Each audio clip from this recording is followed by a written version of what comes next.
struggling to do this one-handed. So I've been using the Rode Wireless Go's, the original Rode Wireless Go's, for just over a year now. Now I've got 2 sets of them. They are very, very reliable. They are great. And I'm going to go over the pros and cons of these microphones and talk about if I'm ready and would I upgrade to the Rode Wireless Go's 2s. That's what we're going to talk about in today's video. So the first pro is they are incredibly reliable. I have used these for, I'd say, well over 100 different shoots, 100 different videos, whether it be mine or client videos, and they've never let me down. I've never had the case where like they've disconnected or the sound has gone weird. They've always been really, really reliable. Straight out of the box, they come paired with each other. And when I've used 2 at the same time going into one camera, they've been really reliable. I've never had anything going out of sync, never any dropouts or any issues at all. They are incredibly reliable pieces of equipment. Now I like to go fairly advanced with my audio editing, so I've actually put on the Matti Haapoja vocal presets on the Rode Wireless Go's. As you can hear now, it sounds really, really good, really, really crystal clear. But another pro is they sound great without any audio processing whatsoever. So I'm going to switch right now to them with no audio preset. This is literally straight out of the camera, no volume adjustments or anything, and they sound great just out of the camera. So if you're not like a really experienced video editor, these are actually perfect for you. The Rode Wireless Go's also are incredibly easy to use. There's very limited buttons, which isn't actually a bad thing. They come out of the box already paired with each other, which is fantastic. So they're never going to be disconnecting and pairing to other Rode Wireless Go's. So I've got 2. So when I'm charging them up and crossing them over, I know which one is paired with which device when I turn them all on. So if I turn the receiver and transmitter on and it doesn't sync up, I know that it's paired with the other one. It's not going to automatically sync to a different one, which is a great, great feature.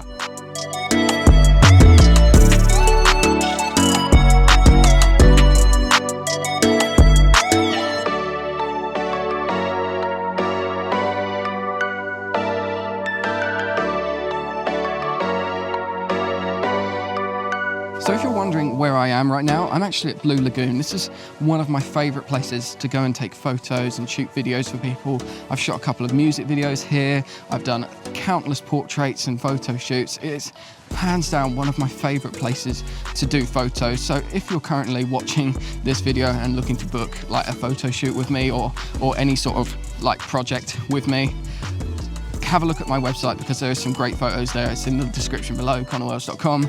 I'm going to show you like the Blue Lagoon itself. It is an amazing spot. It's just absolutely, absolutely breathtaking.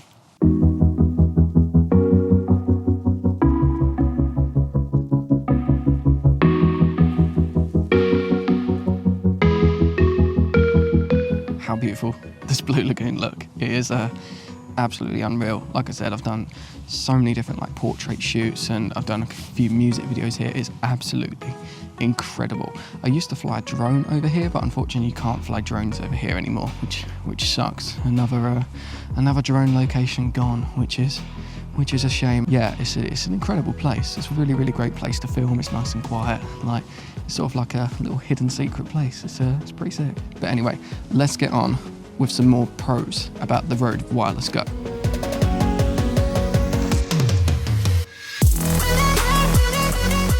Although the funny thing is, now I do not advise this, do not advise doing this at all. There's a ridge right over there, which I climbed down, all for the shot for a video. You photographers and videographers know you gotta do it for the shot. And yeah, I climbed down that. It was a struggle getting back up, but my God, was it absolutely worth it. Anyway, more pros about the Rode Wireless Go. So one of the main reasons why I bought this microphone is because it is incredibly versatile. You can do so much with it. You can record a podcast with this. You can do a vlog like I'm doing right now. This is a really, really lightweight, minimal tight vlog setup and it's great, really, really good. But you can also use this as an interview stick. I've got the Rode Interview Go, which is a little handheld microphone adapter, and that is amazing for that. I use that a lot for like interviews and podcasts, but you can also plug a lavalier into this as well, which is great. So if you don't want to use the onboard microphone on here, you can plug like the Rode lavalier Go onto this. You can plug a Rode Video Mic Pro Plus and you can boom it. You can use this to boom a microphone, and I've done that in videos before and it sounds absolutely incredible. There is limitless opportunities and possibilities of things you can do with the Rode Wireless Go. It is absolutely a fantastic microphone. Now, I sound like this is an ad, but I swear to God, this is not an ad. Rode have not asked me to make this video. This is just an appreciation post and video about why I love these microphones so much and why I regularly find myself using them. Now, as much as I love these microphones, as much as I use these microphones and rely on them for my videos and client work as well, there are some cons and things that I think could be improved slightly that I would like to address in this video. Now, I'm all for giving praise when it comes to equipment. I don't do many equipment reviews, but I'm also there to give some constructive criticism as well. Not that I think Rode would ever see this, but this is just from like a user experience and things that I think would make me getting from A to B a little bit easier when it comes to using these microphones. Can we do it? Here we go. Whee! Oh, absolutely nailed that. Yes, win. So that right through there was the bit where I used to do, was my favourite part. That was my favourite part of Blue Lagoon. And it looks like it could be a little bit of a mission to get to. So that's going to be interesting. I don't know if that way leads to it.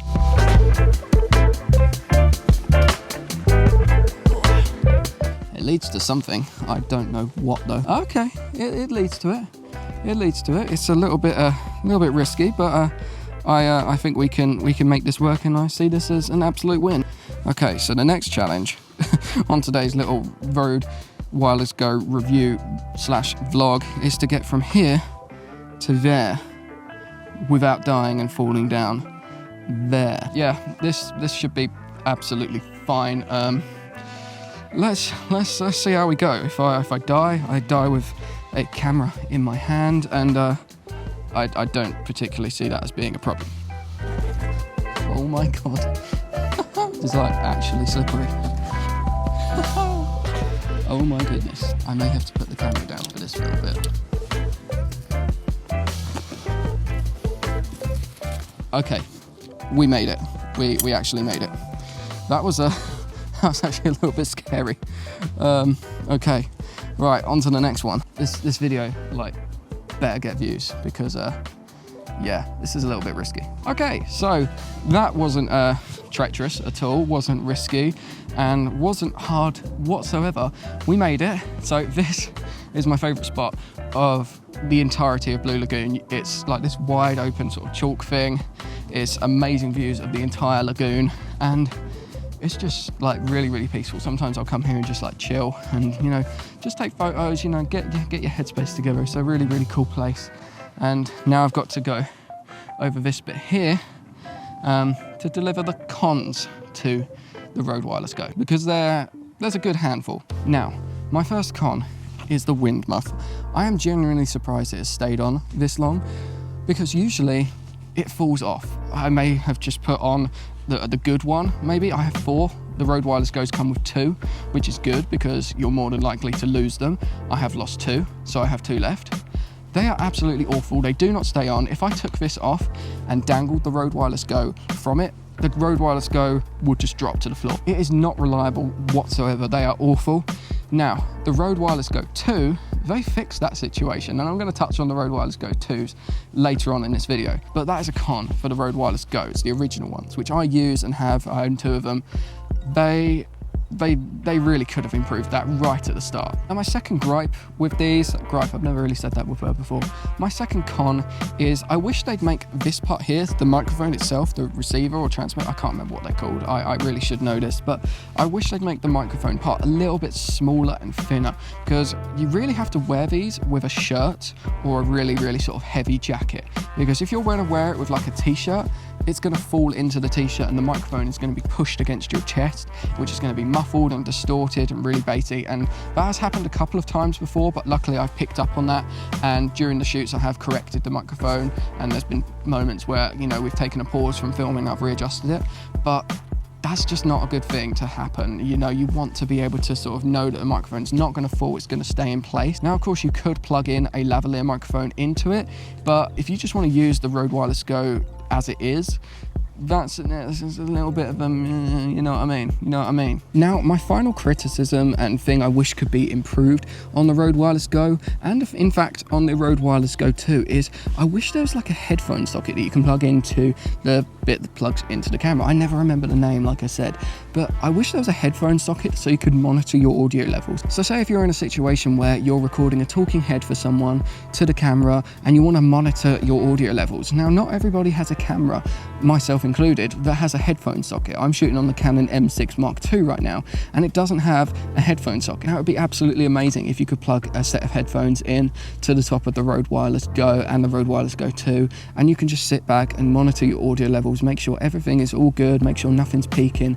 That would be an amazing feature to add to it. It would be absolutely incredible. Now we're going to talk about, would I upgrade to the Rode Wireless Go 2? I've been using the original Wireless Go for just over a year now, and when the Rode Wireless Go 2 was announced, there was some features that I did love. There were some really, really good features, and I'm going to talk about them and, you know, weigh up the is it worth it? Do you know what I mean? Now, the Rode Wireless Go 2, when it was first announced, there was some incredible features that they added to it and upgrades, and fixed a few issues that existed on the original Rode Wireless Go's. So I've touched on the first issue before, which was the wind muff. Surprisingly, it has stayed on today, but that is rarely the case with me. It often falls off, mainly because it's got that clamp thing. It's not very secure at all. They fixed that on the Rode Wireless Go 2 and made it a twist and lock method system, which works wonders. I've tried it out and it is great, really, really great. You can like dangle it from the little wind muff thing and it will not fall off whatsoever, which is a great feature. So that's a pro. The Rode Wireless Go 2 also has a much longer range as well. I think the range on the Rode Wireless Go is 100 meters, so you can be 100 meters away from the camera, move about, and you can still get signal and it will still be, you know, processing the audio. Whereas the Rode Wireless Go 2, you can get 200 meters of range. Now, I'm not sure why I would ever need 200 meters of range away from the camera if I'm talking to it. I mean, it's cool, but for me, it's a little bit of a gimmick. I don't find myself particularly needing to use much distance when it comes to using these. I am sort of tempted to use this as my go-to vlogging setup. It's very lightweight and small. It's very minimal and doesn't draw, you know, attention to people when you're out vlogging, which is great. But the 200 meters of range, I don't think I'm going to really be using that. Now, these are two really, really great features.